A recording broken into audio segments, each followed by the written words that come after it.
is Hollywood and CBS presenting forecast number 4. Herbert Marshall, directed by Alfred Hitchcock in the first program of a proposed new series entitled Suspense.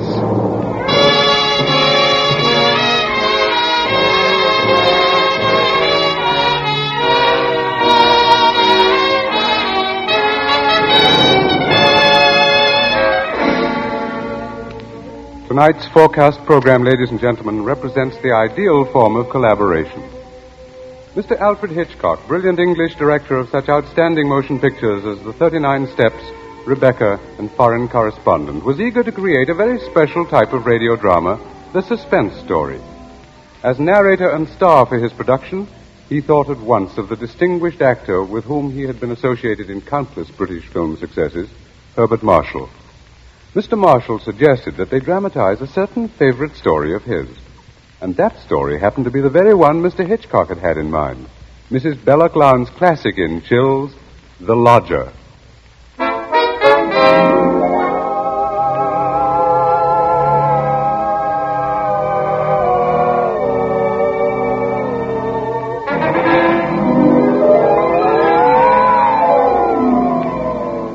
The Lodger is a work of fiction which springs from recorded fact. A story which begins in the year 1888 in London. A London terrorized by the fifth in a succession of recent murders. It was believed that these deeds were the work of one person, a tall, gaunt figure in a black Inverness cape, carrying a small, narrow bag. That meager description, provided by a highly unnerved witness, was the sum total of all that was known of the murderer. It was enough, however, to keep alive and alert the interest of all London, of all those in fine quarters and all those in small, grimy houses, as, for example, Ellen Bunting. Ellen was no different from all the other middle-aged housewives dwelling in the great city's squalid Whitechapel district.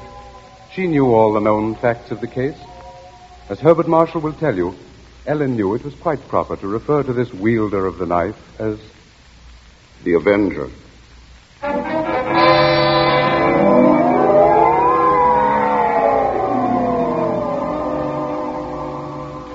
Of course, Ellen Bunting was far more concerned with her personal problems than with thoughts of the Avenger.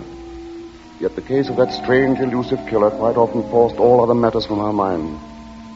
There was that mad, meaningless scheme he seemed to follow. All his victims, for example, had been women.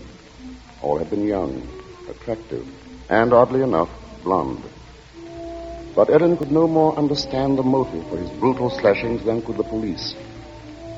This night, she and her husband, Robert Bunting, sat before their fireplace reading the newspaper account of the latest murder. The Avenger had struck again.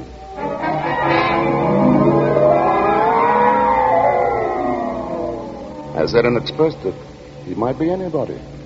He might be the fellow you pass on the street.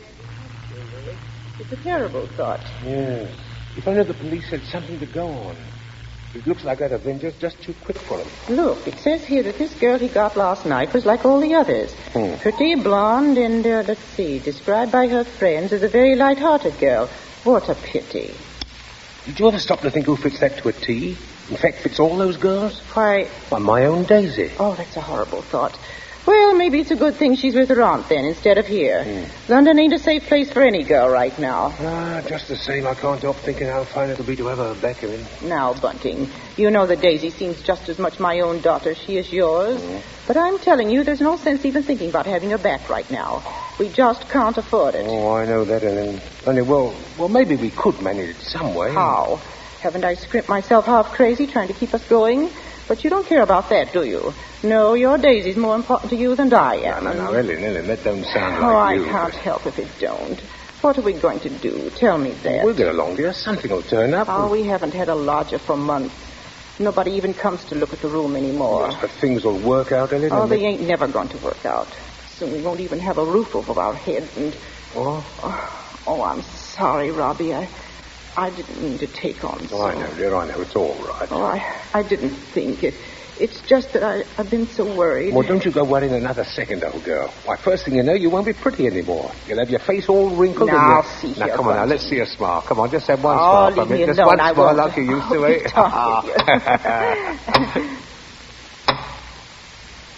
Who do you suppose that could be?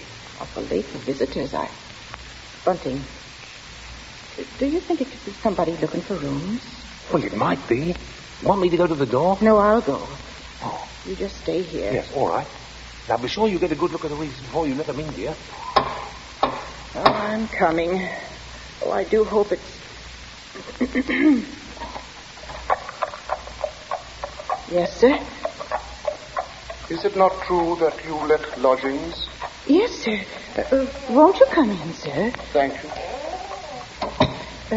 Could I take your cape, sir? There's no need. Now, I'm looking for a quiet room. It must be quiet. Oh, we have that, sir. Above all, our house is quiet. Your bag, sir. May I take it? No, I'll hold it.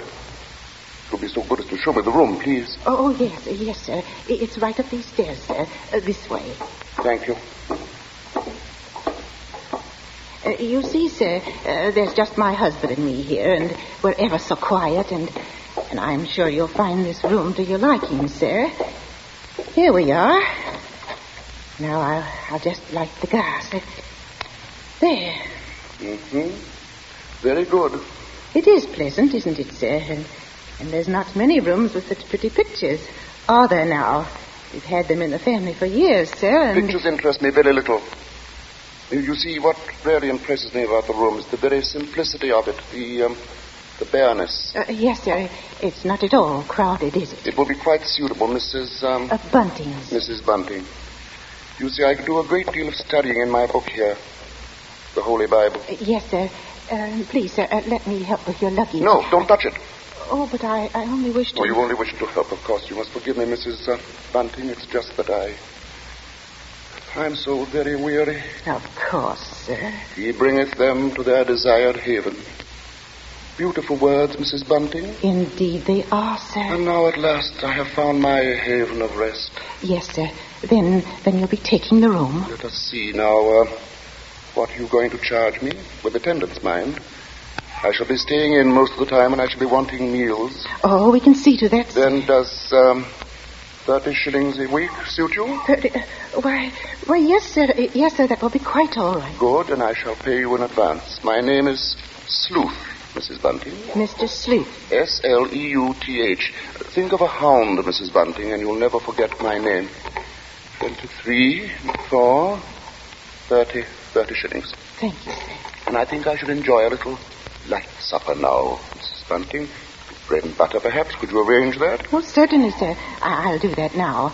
And if you'd be requiring any beer or spirits... Certainly not. Oh, sir. What did I say? I thought you understood me, Mrs. Bunting, and I had hoped that you and your husband were abstainers. But we are, sir. We don't keep nothing about. I would have had to go out and... Of course. Oh, I'm sorry, Mrs. Bunting. I fear I spoke sharply. I don't wish you to think me rude. After all, you've been so kind, considerate. I hope I know a gentleman when I see one. Thank you very much. Now, I'll just hurry with your supper.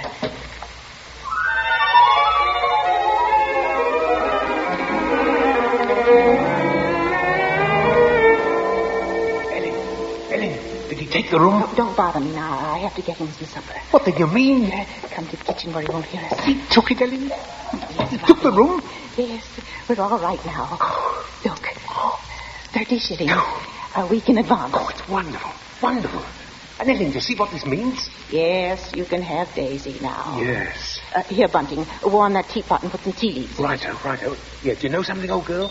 We're not going to worry too much about Daisy being in danger of that Avenger fella. Whatever do you mean, Robbie? Well, she's not a girl who takes a drink, you know. What's that to do with it, please? Oh, something I read in the paper while he was upstairs with the gentleman. They just found out that every one of the Avenger's victims had been drinking. They figured he must be some kind of a rabid abstainer.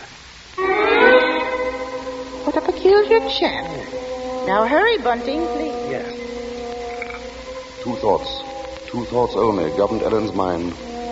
The lodger's light supper and her own good fortune at having such a lodger. Mr. Sleuth was an eccentric sort, but then he was such a gentleman, so quiet, so very religiously inclined. She started up a staircase to Mr. Sleuth's room, her husband at her side. Won't know how to be safe, though, once Daisy's back in London, eh? We'll see she stays closer in the house, Well, I'll be downstairs. Hurry up with his supper, old girl.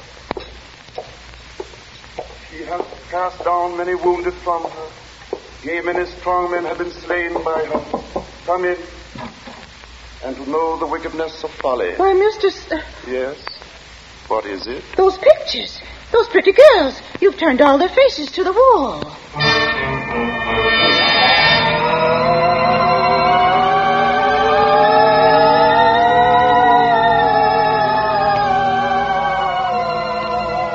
And that maneuver, that strange action, was the beginning of Ellen's concern. Soon there came to her a recollection of the Black Inverness Cape, the small, narrow bag, the urgent matter of alcoholic drink. And these details began to shape themselves into a pattern which grew more disturbing with each passing hour. The day following, the lodger did not leave the upstairs room once, nor did he leave the next day. And the oddness of this took its place in the pattern.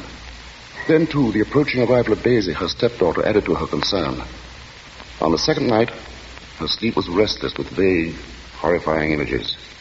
And so when she heard the first stealthy footsteps outside her bedroom, she was instantly awake. Tensely, she followed those steps downstairs, down the hallway. She heard the front door open, and then click shut. Utter stillness fell upon the house. And outside the streets were so silent she could hear distinctly the clock from a church tower a mile away tolled the hour. In her troubled frenzy, she pictured a lone figure plodding through the deep fog, moving quietly, stealthily, stalking, searching, finding.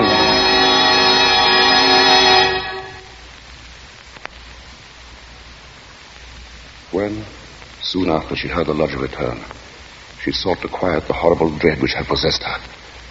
She assured herself that Daisy's arrival that day was no cause for alarm. Now she reasoned, how could there be anything really evil about so religious a gentleman as Mr. Sleuth? But for her there was no more sleep, merely a tormented state of half-consciousness, a state which suddenly dropped from her shortly after daybreak.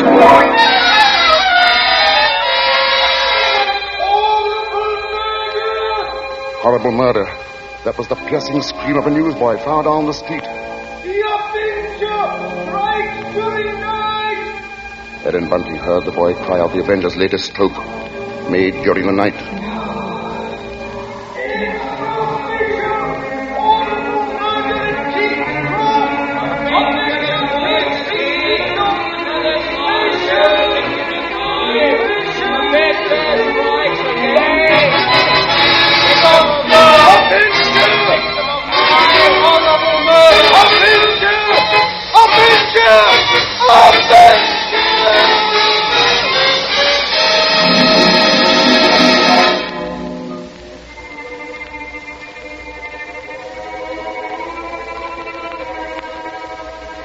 Ellen's first glimpse that morning of the grey-faced lodger brought the sleepless night's warm terror full to the surface.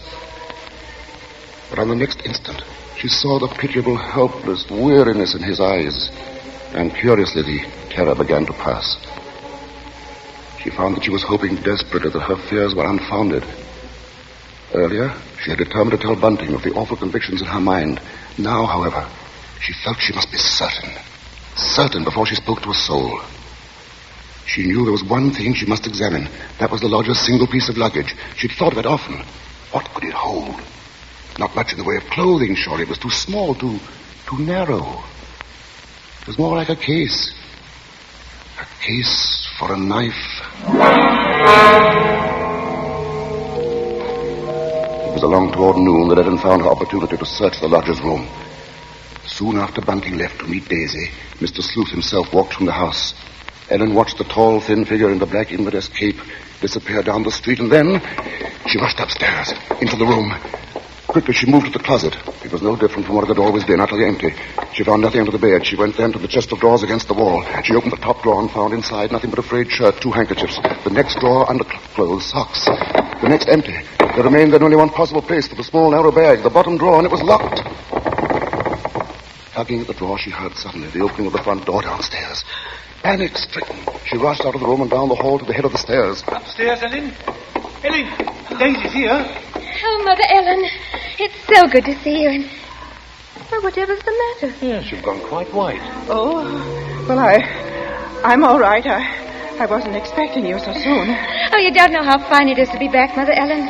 Oh, the country's all right in its way, but there's nothing like London now, is there? No, there isn't. But as long as that Avenger's about, I can see we're going to have to do something about these blonde locks, eh, Ellen? Oh, don't worry about that. I'll dye them maybe, or just pin them under my hat. Daisy, I might as well get you settled. Oh, now, Father, isn't that just like her? She's straight to the point, and no point. Well, I'll bet a sixpence you'll have a dust cloth in your hair before you've got your coat off. Mr. Sleuth. Mrs. Bunting, I see my door is open. Oh, we were just leaving, till we... Does this mean that all of you have been in my room? Oh, not at all, sir. What must I do? Keep it locked? But you see, sir, I was just tidying up a bit, and Mr. Bunting, he brought his daughter up, sir. She just arrived. This is Daisy, sir. Pleased to meet you, sir. She's been away for quite a long while, you see, Mr. Sleuth, and that's why we're a bit excited, you might say. Yes, you must have been surprised when you came in, hearing us laughing and carrying on that way. Yes, I must say I was. However, Miss Daisy, there are all types of joy, are there not? Yes, I'm sure there are. The despicable evil joy of the abandoned and the divine happiness of the blessed. A vast difference, that. You do understand me, don't you? Why, yes, sir. Yes, Mr. I Sleuth. devoutly hope so, Miss Daisy. Nowadays, there are so very few young women like yourself who do. In fact, I all but despaired ever of finding one. If you'll excuse us now, sir, we'll be getting Daisy's things put Of away. course, Mrs. Bunting, and I must be getting to my room. Believe me, Miss Daisy, it's been a revelation to meet you. Oh, thank you, sir. I'm sure we shall have much to discuss. He's a queer one, all right. But such a gentleman, isn't he?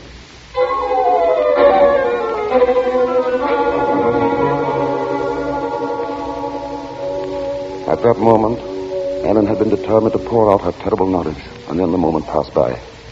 She told herself that perhaps the past few days had been nothing more than a grim illusion, a tormenting play of imagination. She would wait then until she had attended the coroner's inquest into the last Avenger murder. There, perhaps, she could hear evidence to disprove all her fears, to assure her there was no earthly harm in Daisy being so near the lodger. This was her gravest concern now, for on the next day, Mr. Sleuth made it a point to see the girl more than once. And fearfully, Ellen saw that Daisy welcomed his visits. As Ellen was preparing to step out to the inquest, she heard once more the voices of her stepdaughter and the lodger coming to her through the kitchen door. She hesitated before entering.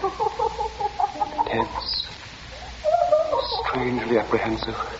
I do believe, Mr. Sleuth, I've never known a gentleman with such funny ideas.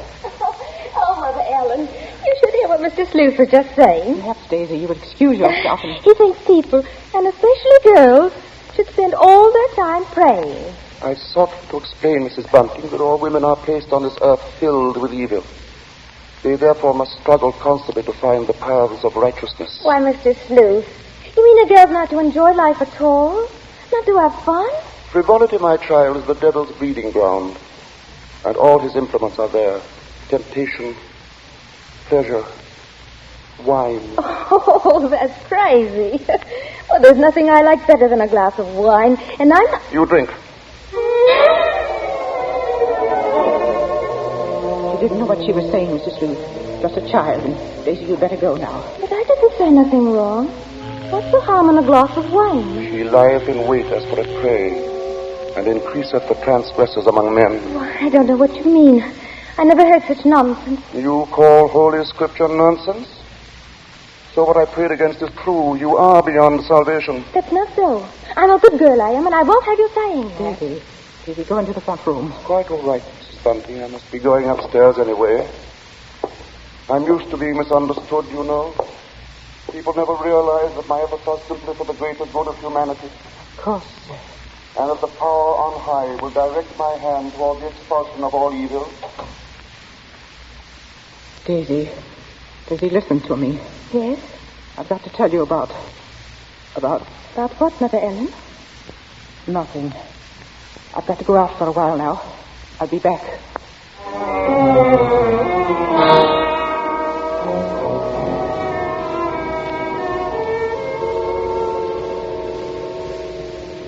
The moment to reveal the secret horror had come again and passed. Erin's sudden recollection of Mr. Sleuth as he stood in the doorway had overwhelmed her. She must give him this last chance, this last frantic search for disproving evidence, this trip to the inquest. If that chance should fail, then she would tell Bunting or the police. So with the knowledge that Bunting was left in the house to look after Daisy, she boarded the underground train bound for the coroner's court.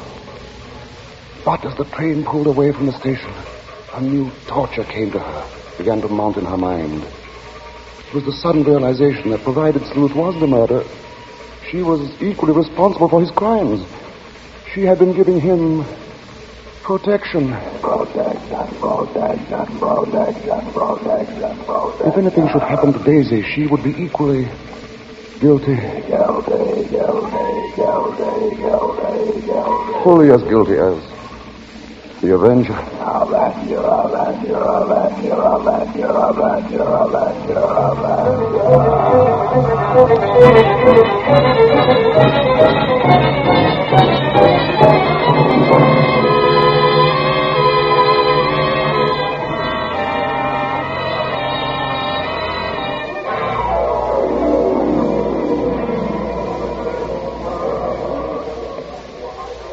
Ellen, seated at the rear of the small but crowded inquest room, listened to each of the witnesses as they were called.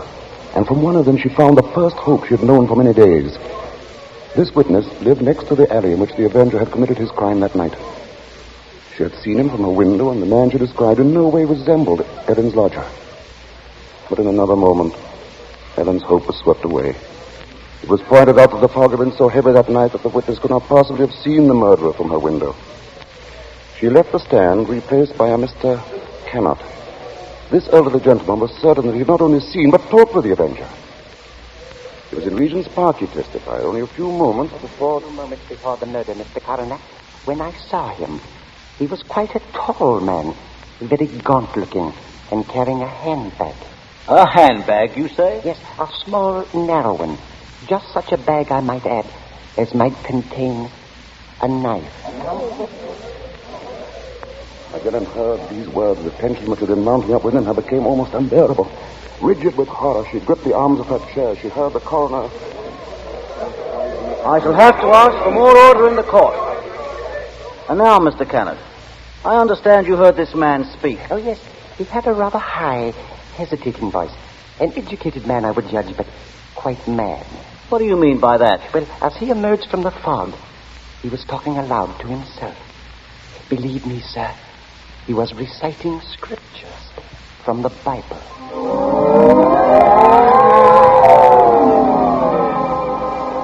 Scriptures from the Bible. Horrified, Ellen rose from her seat, only half hearing the confusion about her. Are you asking us to believe, I would say, Mr. Kennett, that the man we're looking for would be least of all a religious man? And that's where you're in error, Mr. Coroner. The religious note is the very key to the case. Very interesting. That'll be all, Mr. Kennett. Just a moment, sir. Don't you understand? The man you're after must be a religious maniac. That's the only explanation possible. You will please stand down. The court was dismissing the very truth. Ellen knew that now. She would no longer keep silent. Her hands shot forth and she screamed. I want to say... Ellen Bunting, on the verge of speaking, had fainted. And then, when she was revived a few moments later, she said nothing. Her brain was in too great a turmoil, her nerves too shocked. Like one in a dream, she allowed herself to be led from the courtroom. The voices of spectators were only vague sounds to her. She was going to say something. Yes, it was hysterics. Yeah, that bit about the knife. Yeah, the knife. The knife. The knife. As Ellen Bunting proceeded homeward, the remarks from the spectators remained in her mind. She heard them over and over. That bit about the knife. Just such a bag as might contain a knife. We'll see she stays closer than the house, eh? No harm in being safe. Direct my hand toward the expulsion of all evil. Expulsion of all evil. What's the harm in a glass of wine? I didn't say nothing wrong. As Ellen neared her neighborhood, her dread increased. With each moving footstep, the grip of terror grew tighter about her. She moved faster. If only she were in time. She was 2 streets away from the house. Then one. Then she saw Bunting. Sharply, like the thrust of a knife, she realized what this meant. Daisy was left alone with the lodger.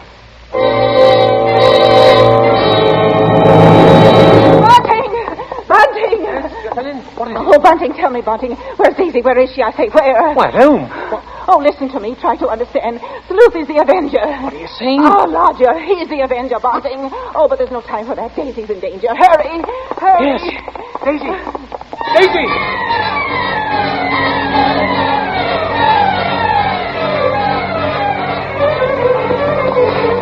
Here we are, Bunting. Here we are. Daisy!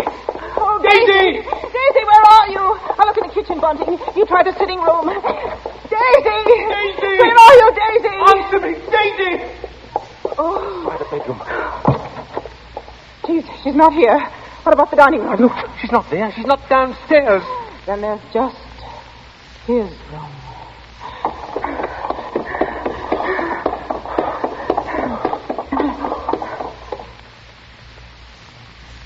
Go on. Open the door.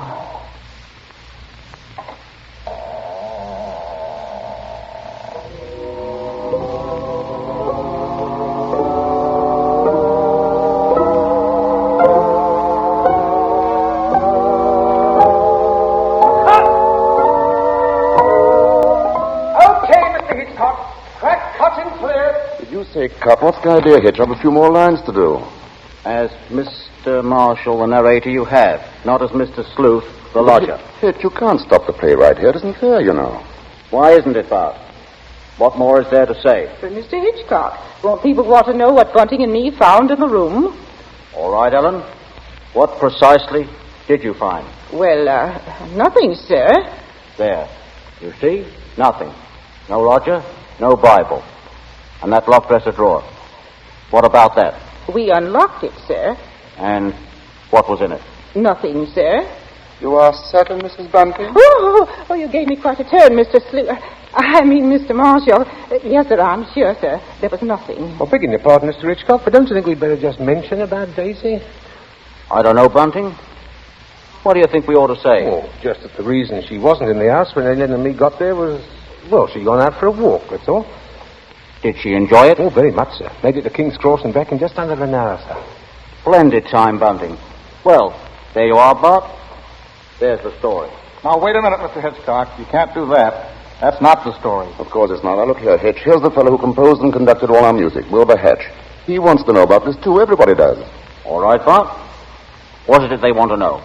What became of Mr. Sleuth? Oh, him. Why, he left that afternoon. They never saw him again. And now I think we ought to say something about the Columbia Mr. forecast so Hitchcock, far. sir, will you please... Stop him, Mr. Marshall. Hitch, listen to me. Yes? What is it? They want to know when the Avenger finally was caught. Oh, well, let me ask you something, Bart. Are you acquainted with Loretta Young? Yes, what's that got to do with it? Well, in next week's Columbia Preview series, Miss Young will take the starring role in the drama of an American Red Cross nurse. That's good news, isn't it? Oh, that's great. But now listen, Hitch, you've just got to tell that audience exactly when and how Mr. Sleuth was caught. Caught? Why on earth should he be caught? Why? Well, he was the Avenger, wasn't he? Was he?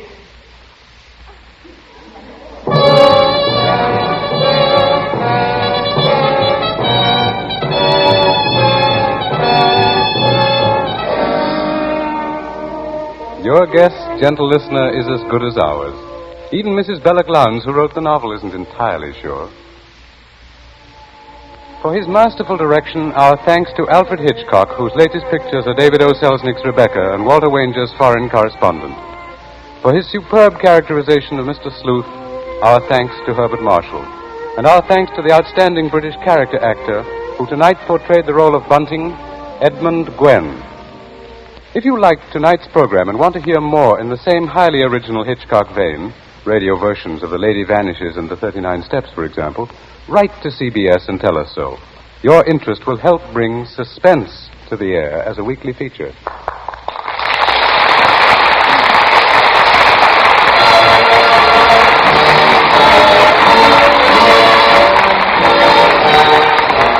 Forecast next week presents from Hollywood, Loretta Young in Angel, first of a proposed series based on the adventures and the romance of a typical Red Cross nurse.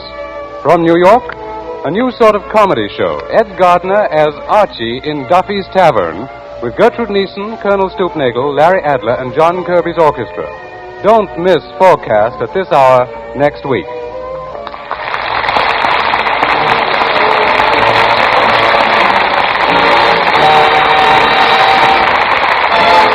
Thomas P. Benson speaking. This is the Columbia Broadcasting System.